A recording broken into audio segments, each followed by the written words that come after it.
Good morning, dear students. Welcome to online class of English grammar. Dear students, we have already learned about the simple present tense and the present continuous tense. And today we will learn about present perfect tense. ठीक है? So take out your grammar book and open page number 53. There you can see the chapter The Present Perfect. What is the present perfect tense? In the present perfect tense, the action is complete or has ended. Means present perfect tense में जो action होता है, जो काम होता है, वो complete हो चुका होता है या समाप्त हो चुका होता है. The exact time when the action happened is not important and hence मतलब कि जो exact time होता है मतलब कि कब काम हुआ है, ये exact time जो होता है action का, इसमें important नहीं होता. And hence इसलिए it is not usually mentioned in his tense. In this tense, इसलिए आमतौर से ये इस टेंस में टाइम को मेंशन नहीं किया जाता है. ठीक है.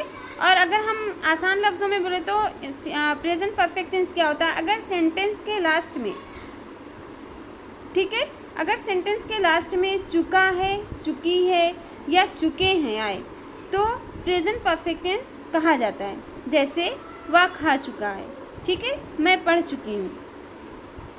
ठीक है. अभी देखिए मैंने यहाँ पे प्रेजेंट परफेक्ट टेंस दिया है. ठीक है. अब देखिए in the present perfect tense the action is completed और हैज़ एंडेड. ठीक है. वही सेम है कि अगर प्रेजेंट परफेक्ट टेंस में एक्शन या तो कंप्लीट हो चुका होता है या समाप्त हो चुका, मुकम्मल हो चुका होता है या समाप्त हो चुका होता है. And hence termed perfect the exact time when the action happen is not. मतलब कि इसमें जो ये टेंस में एक्शन कब होता है, एक्शन का एग्जैक्टली जो टाइम होता है वो टाइम इसमें मेंशन नहीं होता है. ठीक है. वो इसमें इम्पॉर्टेंट नहीं होता है. इसका यूज़ हम कब करते हैं?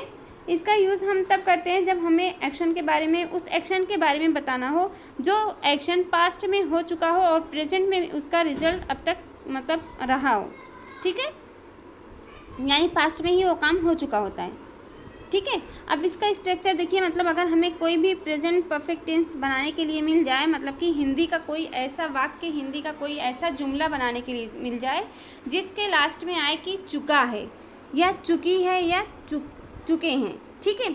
तो उसकी फॉर्मिंग क्या बनेगी, हम कैसे बनाएंगे? ठीक है. देखिए सबसे पहले हम पॉजिटिव का लेते हैं. पॉजिटिव में हमें क्या करना है? सबसे पहले हम सब्जेक्ट लिखेंगे. क्या लिखेंगे? सबसे पहले ये हमारा सब्जेक्ट हो गया. उसके बाद इसकी helping verb, present perfect tense की हेल्पिंग वर्ब क्या होती है? Has and have. ये दिया है ना. ठीक है. तो हेल्पिंग वर्ब लगाएंगे. फिर उसके बाद वर्ब की थर्ड फॉर्म. अभी हमने वर्ब की थर्ड फॉर्म का यूज़ नहीं किया था. ठीक है.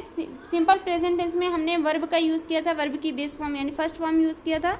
उसमें सिर्फ हमें सब्जेक्ट के अकॉर्डिंग, यानी सब्जेक्ट के अकॉर्डिंग सिंगुलर है या प्लूरल, उसके अकॉर्डिंग हमें एस या ई एस का इजाफा करना था. ठीक है. और जो हमारा प्रेजेंट कंटिन्यूअस था उसमें हम वर्ब के साथ आईएनजी लगा देते थे. लेकिन ये सेंटेंस में हम क्या करेंगे, इसमें हम वर्ब की थर्ड फॉर्म यूज़ करेंगे. ठीक है. फिर उसके बाद ऑब्जेक्ट लिखेंगे. अगर सेंटेंस में ऑब्जेक्ट है तो ये हमारा पॉजिटिव है. अगर पॉजिटिव हमें सेंटेंस मिलता है बनाने के लिए, मैंने बताया ना आप लोग को कि इसमें सेंटेंस की कितनी किस्में होती हैं, assertive, negative, interrogative, imperative, exclamative. ठीक है. तो जो असेटिव होती है, सेंटेंस की असेटिव किस्म होती है, उसमें अफर्मेटिव योग होता है जिसे हम पॉजिटिव बोलते हैं, और एक निगेटिव होता है. ठीक है. तो अफर्मेटिव जो होता है उसमें हम क्या करते हैं, उसको बनाने के लिए हम यही स्ट्रक्चर यूज़ करेंगे, पहला वाला पॉजिटिव. ठीक है. जैसे अगर सेंटेंस आपको मिल जाए कि वह खा चुका है तो आप कैसे लिखेंगे? सबसे पहले आपको सब्जेक्ट लिखना है. ठीक है. वह खा चुका है, इसमें सब्जेक्ट हमारा क्या रहेगा? खा चुका है से पता चलता है कि लड़के की बात हो रही है, तो लड़के के लिए हम ही का यूज़ करेंगे. क्या लिखेंगे? ही. ठीक. फिर उसके बाद हैज़ या है यूज़ करना है. ठीक है. यहाँ पे एक बात आप लोग को देख लेना है कि हैज़ का यूज़ हम सिंगुलर के साथ करते हैं, यानी वाहिद के साथ. ठीक है. और हैव का यूज़ हम प्लूरल के साथ करते हैं, यानी एक से ज़्यादा जमा के साथ करेंगे. ठीक है. तो हम यहाँ पे ही के साथ हैज़ लिखेंगे, ही हैज़. ठीक है. फिर उसके बाद हमें वर्ब की थर्ड फॉर्म लगाना है. खा चुका है, खाने, जो खाना वर्ब होता है, क्रिया होती है, उसका थर्ड फॉर्म ईट, मतलब कि ईट होता है. फर्स्ट फॉर्म बेस फॉर्म ईट होता है. थर्ड फॉर्म यहाँ पे लगेगा ईटेन, ईटेन लगेगा. ठीक है. ही हैज़ ईटेन खाना की बात हो रही है, क्या खा चुका है, खाना खा चुका है, वह खाना खा चुका है, तो he has eaten food. Clear, ठीक है। अब हम देखेंगे कि यहाँ पे निगेटिव सेंटेंस दिया है। निगेटिव सेंटेंस हम कैसे बनाएंगे, सब्जेक्ट लिखेंगे, हैज़ या हैव का यूज़ करना है, फिर उसके बाद हमें हेल्पिंग वर्ब के फ़ौरन बाद हमें नॉट का यूज़ करना है, ठीक है। जैसे अगर है वह खाना नहीं खा चुका है, हम कैसे लिखेंगे, ही हैज़ के बाद हमें नॉट का यूज़ कर देना, ही हैज़ नॉट, फिर वर्ब की थर्ड फॉर्म ही रहेगी, यानी he has not eaten food, ठीक है। इसी तरह क्वेश्चन यानी सवालिया जुमले भी बनेंगे, इंट्रोगेटिव सेंटेंस भी बनेंगे।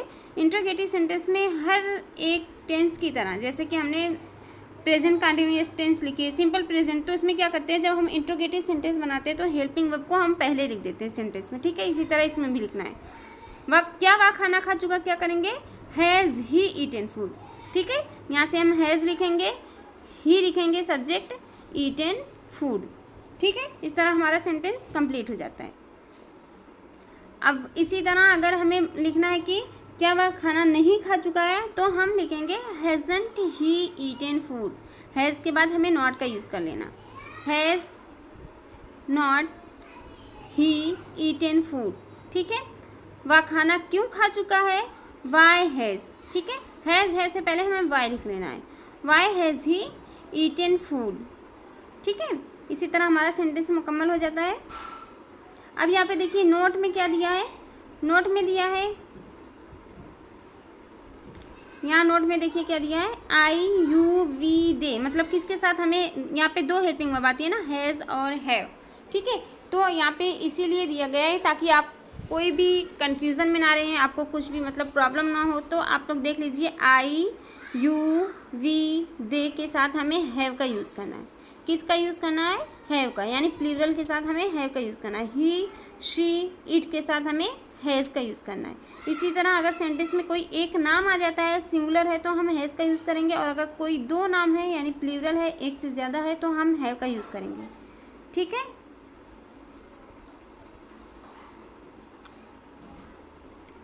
तो हम प्लूरल का यूज़ करेंगे, जैसे एग्जांपल में याद दिया, I have seen this movie, मैं यह मूवी देख चुकी हूँ। दूसरा है I have not eaten lunch, मैंने लंच नहीं किया है, मैंने लंच नहीं खाया है, ठीक है। तो आप ये वीडियो को खूब अच्छी तरह से देखिए और प्रेजेंट परफेक्ट टेंस में मुझे सेंटेंस बना के सेंड करिए, ठीक है। पहले आप हिंदी के 10-12 वाक्य लिख लीजिए, फिर उसे इंग्लिश में ट्रांसलेट करिए, ट्रांसलेट करने के बाद मुझे सेंड करिए। ओके, अल्लाह हाफिज़।